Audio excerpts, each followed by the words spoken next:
आज इस कैमरे के सामने बैठकर मेरा ज़मीर मुझसे ये कह रहा है कि अगर आज नहीं बोला तो ये देश आपको कभी माफ नहीं कर पाएगा। आज हम घुमा फिरा कर बातें नहीं करेंगे, ना ही शब्दों के पीछे भागेंगे। आज सीधा प्रहार होगा और उन पर होगा जो सत्ता के सबसे ऊंचे शिखर पर बैठे हैं। बात करते हैं देश के प्रधानमंत्री श्री नरेंद्र मोदी जी की। आज पूरा देश आपकी तरफ देख रहा है और उनकी आंखों में हजारों तीखे सवाल हैं। 30 जनवरी 2026 की वो सुबह जिसने पूरी दुनिया को हिलाकर रख दिया, जब जेफरी एस्टीन फाइल का वो काला सच बाहर आया जिसे बरसों से दबाया गया था। इन 35 लाख पन्नों में भारत के प्रधानमंत्री का नाम महज एक खबर नहीं बल्कि एक राष्ट्रीय विचलित कर देने वाली बात है। एस्टीन की डायरी के 2017 के वो ईमेल साफ तौर पर दावा कर रहे हैं कि जब आप इजराइल की यात्रा पर थे तब अमेरिकी राष्ट्रपति के फायदे के लिए आपकी भूमिका कुछ ऐसी थी जिसे नाचने और गाने जैसे शब्दों से नवाजा गया है। साहब, विपक्ष आज सड़कों पर है।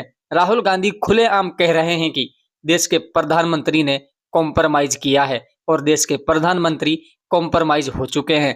भले ही हमारा विदेश मंत्रालय इसे एक अपराधी की बकवास बताकर किनारा कर दे, लेकिन सवाल तो यह है कि दुनिया के सबसे बड़े बच्चियों के सौदागर और दरिंदे की डायरी तक भारत के प्रधानमंत्री का नाम कैसे पहुंचा? क्या अंबानी जैसे रसूखदार लोगों के जरिए अमेरिकी नेताओं से जो आपकी मुलाकातें करवाई जा रही थी, उनके तार कहीं ना कहीं इस गंदे नेटवर्क से जुड़े थे? क्या एस्टीन आपसे सलाह ले रहे थे? साहब, जनता आज आपसे जवाब मांगती है, क्योंकि बात देश की है, आन बान शान की है। सत्ता और रहीसी का खेल यही नहीं रुकता। इस काली फाइल की अगली परत उस आदमी को बेनकाब करती है जिसे दुनिया बीमारी का काल मानती थी, जिनका नाम आप सभी जानते हो, बिल गेट्स। साहब, आप तो पूरी दुनिया को सेहत और वैक्सीन का ज्ञान बांटते फिरते हैं, लेकिन इन फाइलों ने साफ कर दिया है कि आप खुद एक ऐसी घिनौनी गुप्त बीमारी एसिड की चपेट में थे जिसे आप दुनिया से छिपाना चाहते थे। शर्मनाक बात तो यह है कि आप जैसे अरबपति और दानवीर एस्टीन जैसे अपराधी के सामने हाथ पांव जोड़ रहे थे, गिड़गिड़ा रहे थे कि ये बात आपकी पत्नी मेलिंडा को ना पता चले। मेलिंडा का आपसे अलग होना आज ये गवाही दे रहा है कि मसीहा का चोला ओढ़कर आप पर्दे के पीछे रूसी लड़कियों के साथ क्या खेल खेल रहे थे। क्या एक अरबपति इतना लाचार हो सकता है कि उसे अपनी इज्जत बचाने के लिए एक लड़की के सौदागर से गुपचुप दवाइयां मंगानी पड़े? और जब बात दरिंदगी की हो तो पूर्व अमेरिकी राष्ट्रपति डोनाल्ड ट्रंप का जिक्र होना लाजमी है। लोग जानते थे कि ट्रंप रंगीन मिजाज के हैं, लेकिन वो 11 से 14 साल की मासूम बच्चियों का सौदागर है, ये नहीं जानते थे। ये किसी की कल्पना से भी परे था। फाइलों में दर्ज किसी एक विदेशी शेख ने अपनी कुंवारी बच्ची ट्रंप को तोहफे के तौर पर दे दी थी और ट्रंप ने उसे खुशी खुशी स्वीकार कर लिया था। क्या मासूमियत अब इन रईसों के लिए महज एक करेंसी बन गई है? ट्रंप के 14 प्राइवेट नंबर एस्टीन की डायरी में क्या कर रहे थे, ये सवाल है। और उनकी पत्नी मेलिनिया का मिलना, क्या वो भी इस गंदे नेटवर्क की एक डील थी? ये सवाल है कि क्या कोई राष्ट्रपति इतना अनजान हो सकता है कि उसे अपने सबसे करीबी दोस्त के काले कारनामे ना पता हो, उनके कारनामों की भनक तक ना हो? ये वही अमेरिका के राष्ट्रपति हैं जो अमेरिका से बैठे बैठे ये बता देते हैं कि दुनिया के अंदर क्या हो रहा है। हैरानी और घृणा तब और ज्यादा बढ़ जाती है जब लिस्ट में स्टीफन हॉकिंग्स जैसे महान वैज्ञानिक का नाम आता है।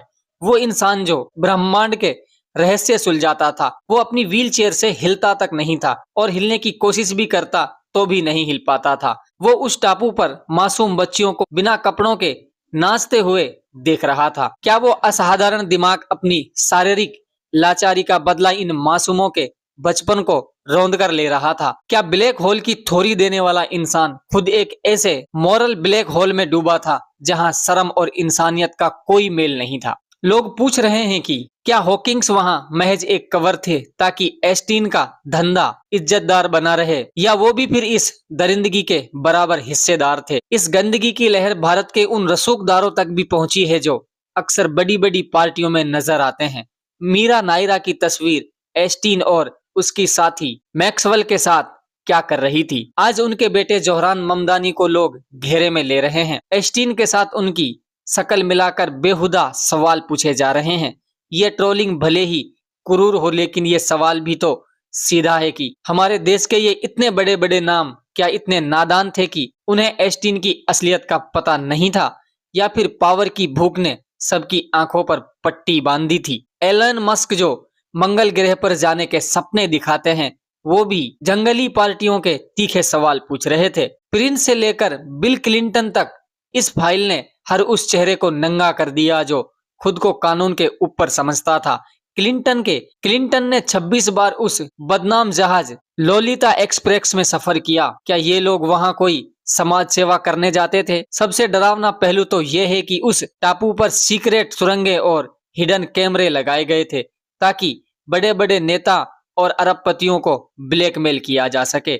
एस्टीन के पास इन सब की आपत्तिजनक वीडियो थी जिनसे वो पूरी दुनिया की राजनीति को अपनी उंगलियों पर नचा रहा था। लोग तो यहाँ तक भी कह रहे हैं कि उस टापू पर इंसानों को मारकर खाने तक के घिनौने काम होते थे, भले ही इसका सीधा सबूत कागजों में ना हो। लेकिन जो गंदगी 35 लाख पन्नों से निकली है वो साबित करती है कि इस तरह का काम करने वाले लोग किसी राक्षस से कम नहीं हैं। दोस्तों, हमने आपको इस वीडियो में जो भी बताया है वो पूरी रिसर्च के साथ बताया है और ये पूरी जानकारी सोशल मीडिया पे, इंटरनेट पे और टीवी चैनलों पर पहले से उपलब्ध है। लेकिन एक बात मैं आपको यहाँ पर कह देता हूँ, आज जो हमने आपको बताया है वो कोई भी टीवी चैनल या न्यूज एंकर आपको नहीं बताएगा, क्योंकि सबको तलवे चाटने की आदत हो चुकी है। लेकिन हम हमेशा अपने देश के साथ खड़े रहेंगे और इन सत्ता में बैठे लोगों से सवाल करते रहेंगे, चाहे अंजाम जो भी हो। हमने पूरी तरीके से रिसर्च की है ताकि आप जान सके कि जिन्हें आप पूज रहे हैं